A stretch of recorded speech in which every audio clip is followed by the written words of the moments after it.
Donc la démarche RPA chez Airbus a démarré en 2020. On a entamé cette démarche avec une ambition de transformation digitale, mais essentiellement liée à un objectif d'amélioration de notre compétitivité.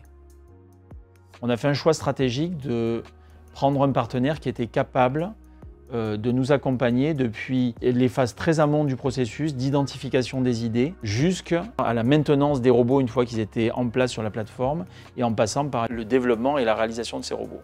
Puisqu'on voulait en fait aller vite et ne pas avoir de rupture dans les différentes phases et différents interlocuteurs.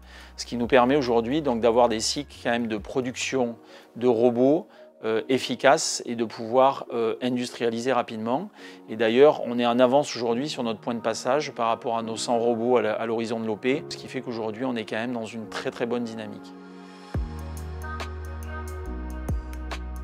Nous avons édité un document qui s'appelle la Logcard, sur laquelle les clients, mais également tout l'écosystème des clients, les réparateurs, les centres de maintenance, vont tracer les événements qui peuvent survenir sur ces pièces à suivre en service. On se doit d'aller vers de la digitalisation, aller vers de la dématérialisation. Ça peut vouloir dire que ces personnes, au lieu d'aujourd'hui devoir réécrire des documents, devoir contrôler des documents parce qu'on passe par une phase manuscrite, ben là tout sera fait automatiquement, donc forcément moins d'erreurs, et pendant ce temps-là, ces personnes pourront faire des travaux sans doute plus nobles, plus intéressants. Le gros intérêt pour moi était d'avoir une équipe expérimentée et dédiée à pouvoir faire ce travail.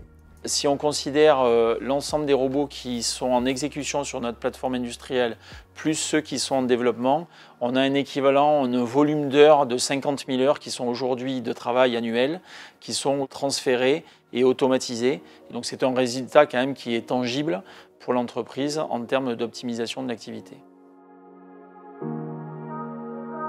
J'ai été agréablement surpris par la qualité de la documentation qui est fournie par Capgemini lors des phases de spécification et de qualification. Donc ça, c'est quelque chose qui nous aide vraiment à avancer, à mûrir nos besoins. Les équipes voient le bénéfice concret de ce que automatiser des processus peut amener et la capacité des équipes Capgemini à très vite se mettre en contact avec les équipes métiers pour identifier la valeur ajoutée des sujets qui sont traités et très vite se porter sur les cas d'usage qui sont le plus intéressants pour le RPA.